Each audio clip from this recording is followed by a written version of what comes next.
Baik, Assalamualaikum warahmatullahi wabarakatuh. Pada kesempatan kali ini, kami akan menjelaskan materi pada mata kuliah kewirausahaan, yaitu materi bisnis waralaba. Di sini kami dari kelompok 10. Selanjutnya kami akan mengenalkan anggota kelompok kami masing-masing.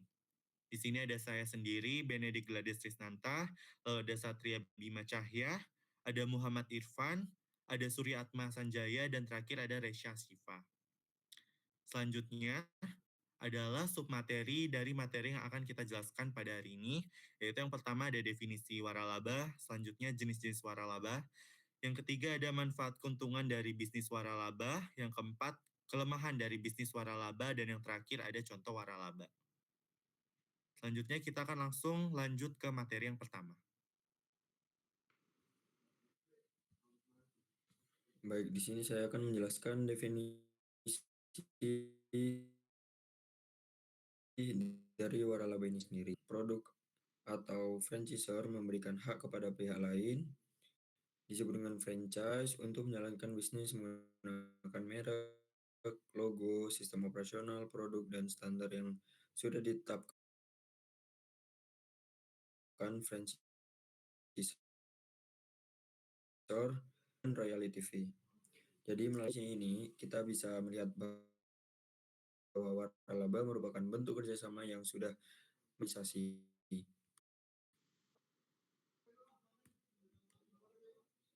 Baik, di slide selanjutnya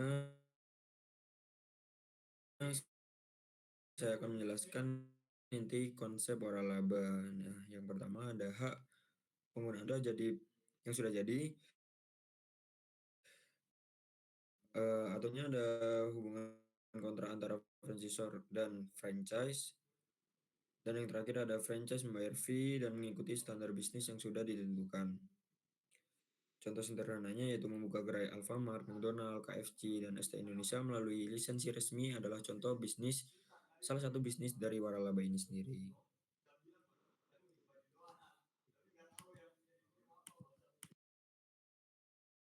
Selanjutnya kita akan membahas terkait jenis-jenis waralaba.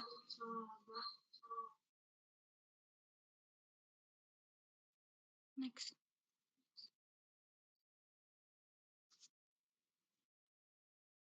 Waralaba sendiri itu dibagi berdasarkan beberapa hal. Yang pertama, berdasarkan asal.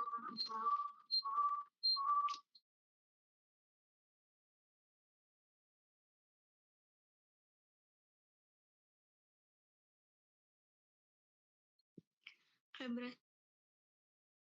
asalnya sendiri, waralaba dibagi menjadi dua, ada domestic franchise dan foreign atau international franchise, yang dimana untuk domestic franchise itu merek dan sistem bisnisnya dikembangkan di dalam negeri dan beroperasi di dalam negeri juga.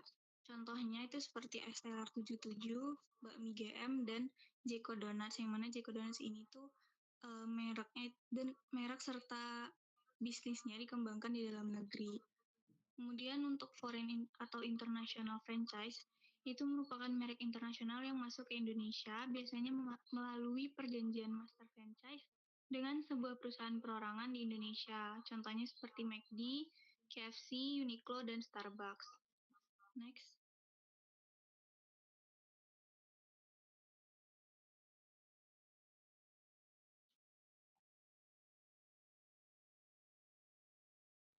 Bisa di next, Irfan.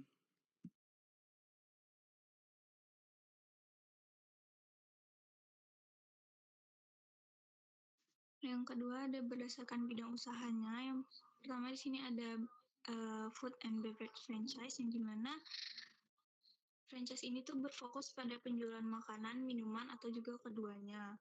Dan merupakan sektor waralaba yang paling populer. Contohnya KFC, Hokben, Chatime, dan Pizza Hut. Terus yang kedua ada retail franchise. Itu bisnis toko serba ada yang menjual produk konsumen sehari-hari secara eceran. Contohnya seperti Alfamart, Indomaret, dan Sarkuki. Terus yang ketiga ada service franchise. Franchise ini tuh menawarkan jasa tertentu, bukan produk fisik. Contohnya di bidang edukasi ada Kumon dan English First. Terus di bidang kecantikan ada Natasha, dan di bidang finansial tuh ada WLM Finance. Bisa di next.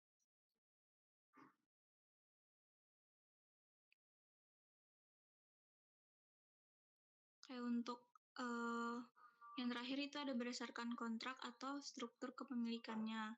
Pertama ada unit franchise, yang dimana franchise ini tuh membeli hak untuk menjalankan satu outlet saja. Contohnya misal membuka satu gerai di Alfamart. Kemudian yang kedua itu ada multi-unit franchise, yang dimana franchise ini tuh membeli hak untuk membuka beberapa outlet dalam satu wilayah. Contohnya seperti misal memiliki 5 gerai Starbucks di satu kota. Terus yang ketiga ada master franchise. Franchise ini membeli hak untuk mengembangkan merek di seluruh wilayah geografis yang luas. Misalnya bisa satu negara atau satu provinsi. Contoh, misal sebuah perusahaan membeli hak untuk mengembangkan semua gerai Starbucks di Indonesia. Dan yang terakhir ada conversion franchising, yang dimana itu bisnis mandiri yang sudah ada, yang kemudian memutuskan untuk bergabung dengan jaringan waralaba. Contohnya seperti hotel lokal yang bergabung dengan jaringan internasional, seperti Accor Hotels.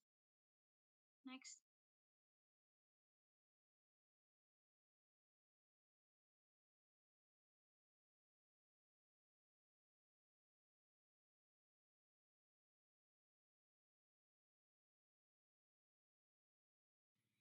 Nah, selanjutnya di sini saya akan membahas tentang manfaat atau keuntungan dari bisnis waralaba. Selanjutnya.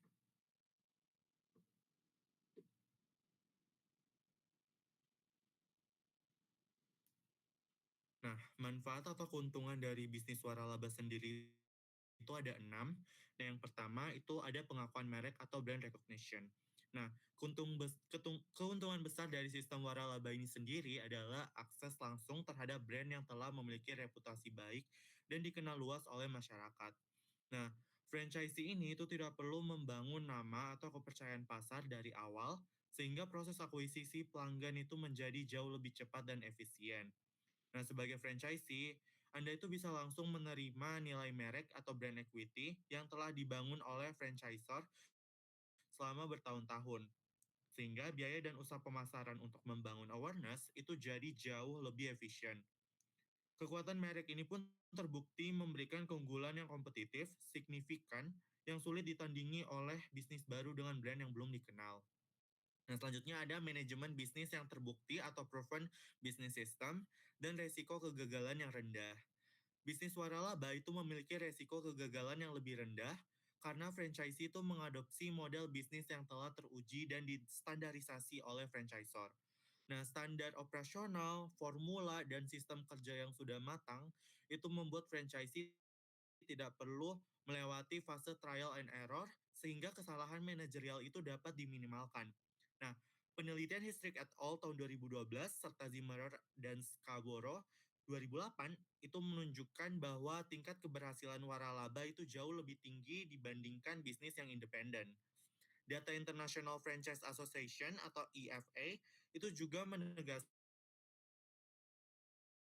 bahwa tingkat kegagalan franchise itu jauh lebih rendah daripada bisnis startup yang mandiri karena franchise ini menjalankan sistem yang sudah terbukti berhasil. Next. Nah, selanjutnya yang ketiga ada dukungan pelatihan dan juga operasional. Franchisor itu menyediakan pendampingan berkelanjutan melalui pelatihan, supervisi operasional, audit kualitas, serta konsultasi manajemen untuk memastikan franchise ini mampu untuk menjalankan bisnis sesuai standarnya. Franchisee, bahkan yang tidak memiliki pengalaman bisnis sekalipun, itu dapat menjalankan operasional dengan percaya diri karena didukung oleh pengetahuan franchisor, berdasarkan Suharyadi DKK 2007.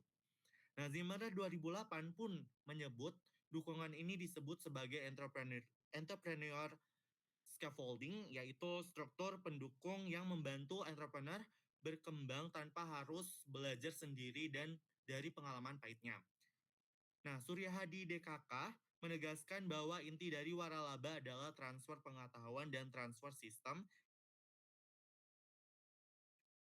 sehingga franchise itu tidak perlu membangun semuanya dari awal. Nah, selanjutnya ada dukungan pemasaran dan promosi dari franchisor. Franchisor ini biasanya menyediakan dukungan pemasaran yang terpusat. Seperti apa contohnya? Yaitu seperti kampanye iklan nasional. Adapun seperti promosi digital, endorsement, dan berbagai materi marketing profesional yang memudahkan franchisee dalam menarik pelanggan. Dengan adanya promosi skala besar ini, franchisee ini mendapatkan manfaat yang langsung tanpa harus mengeluarkan biaya promosi yang besar secara individu. Nah, selain itu, adanya pembaruan menu, inovasi produk, diskon musiman, dan strategi pemasaran lainnya itu juga dilakukan oleh tim franchisor ini, sehingga daya tarik bisnis itu terhadap pasar tetap terjaga. Nah, hal ini tuh menciptakan sinergi antara seluruh outlet yang akhirnya memperkuat posisi brand. Selanjutnya,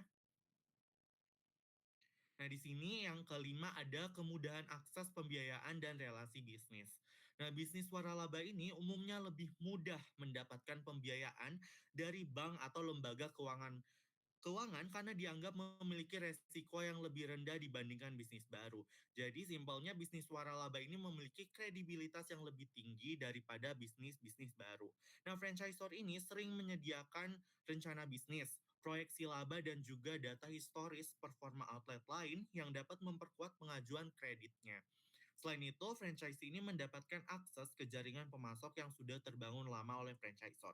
Sehingga harga bahan baku itu lebih stabil, kualitas tetap terjaga, dan rantai pasukan ini lebih efisien. Kemudian pembiayaan dan akses relasi bisnis ini membuat operasional franchise itu jauh lebih terjamin dan kompetitif.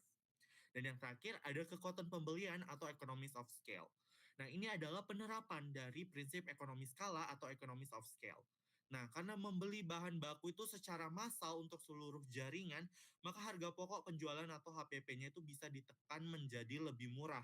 Potongan harga ini sebagian diteruskan ke franchisee, sehingga franchisee ini bisa menjual produk dengan harga kompetitif namun tetap memiliki margin keuntungan yang sehat dibandingkan jika mereka belanja sendiri-sendiri di pasar eceran.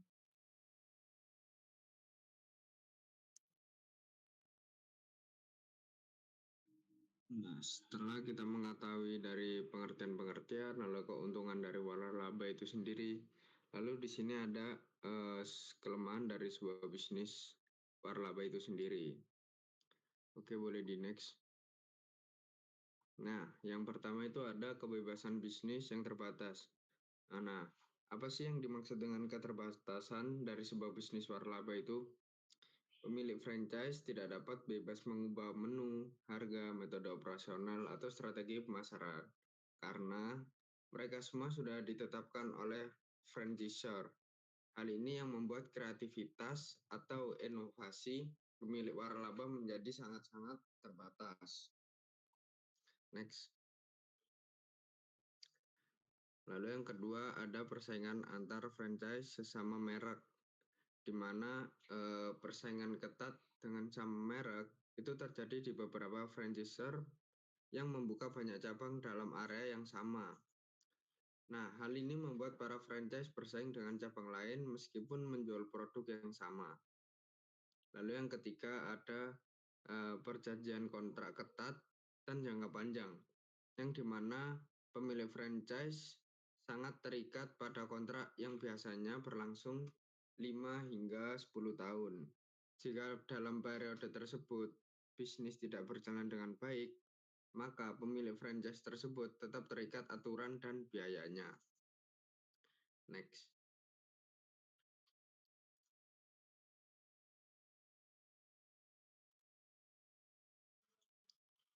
Nah, pasar lokal. Nah, gimana sih ketidaksesuaiannya dengan pasar lokal itu? Dikarenakan sebuah standar produk, rasa atau konsep sudah ditentukan oleh pusat, terkadang terdapat ketidaksesuaian dari budaya konsumsi ataupun dari preferensi konsumen lokal. Dan hal ini justru yang membuat franchise kurang fleksibel beradaptasi dengan pasar setempat. Nah, yang terakhir ada ketergantungan terhadap sistem yang telah dibuat atau yang sudah dibuat, yang dimana franchise yang sangat bergantung pada pemasok dan sistem dari franchisor. Jika rantai pasokan terganggu atau franchisor gagal menyediakan bahan baku, maka operasi dari franchise sendiri dapat amat terhambat.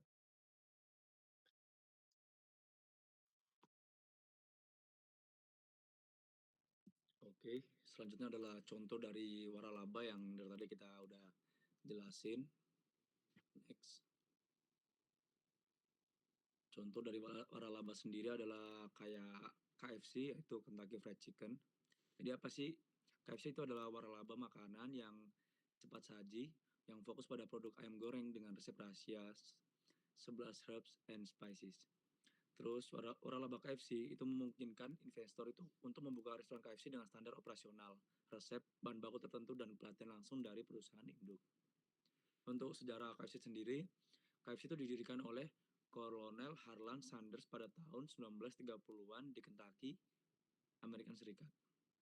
Kemudian dia mulai menjual ayam goreng dengan resep khusus di sebuah pom bensin kecil. Terus pada tahun 1952, Sanders mulai menawarkan konsep waralaba yang dimulai dari satu restoran di Utah. Kemudian sistem waralaba membuat KFC berkembang pesat ke seluruh Amerika, lalu bahkan mendunia. Dan kini KFC menjadi salah satu jaringan restoran cepat saji tersebar dan terbesar di dunia dengan lebih dari 25.000 gerai. Next. Terus gimana sih sistem operasi dari KFC itu? KFC menganut sistem operasi yang pertama adalah standar operasional, yaitu semua gerai itu wajib mengikuti standar operasional prosedur atau SOP yang sama. Itu dari cara masak, kualitas ayam, kebersihan dan pelayanan. Kemudian franchise itu harus membeli bahan baku tertentu dari pemasok resmi agar rasa tetap seragam di seluruh dunia. Terus yang kedua ada pelatihan dan manajemen, yaitu karyawan wajib mengikuti pelatihan operasional, manajemen dapur, pelayanan dan keamanan pangan. Terus ada manajemen pemasaran, logo warna brand dan desain interior yang sudah ditentukan oleh KFC pusat. Terus yang terakhir ada royalty fee dan biaya lain, yaitu franchise itu membayar franchise fee saat awal kerjasama, dan ada royalty fee bulanan dari persentase penjualan, dan pusat menyediakan dukungan marketing nasional dan regional. Next.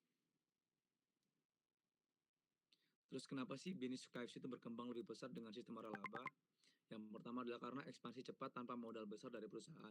Yang artinya KFC itu tidak perlu membangun semua gerai sendiri. Franchise yang menyediakan modal sehingga ekspansi bisa lebih cepat dan luas. Terus kemudian ada menjangkau pasar lokal dan mudah. Yang artinya franchise biasanya memahami kultur lokal, kayak lokasi strategis, preferensi konsumen, dan tenaga kerja. Itu membuat bisnis bisa lebih adaptif dan mudah diterima oleh pasar. Terus yang ketiga ada konsistensi kualitas brand, yaitu dengan SOP dan sistem terstandarisasi, KFC bisa menjaga rasa dan kualitas sama di seluruh dunia. Itu penting untuk membangun kepercayaan oleh konsumen. Terus yang keempat ada pendapatan berkelanjutan dari royalty fee. Itu untuk perusahaan induk memperoleh pendapatan yang rutin dari franchise tanpa harus mengurus operasi sehari-hari. Yang terakhir adalah risiko lebih kecil bagi perusahaan induk. Karena investasi fisik kayak bangunan, peralatan karyawan itu ditanggung oleh franchise, maka perusahaan induk atau pusat itu menanggung risiko yang jauh lebih kecil. Next.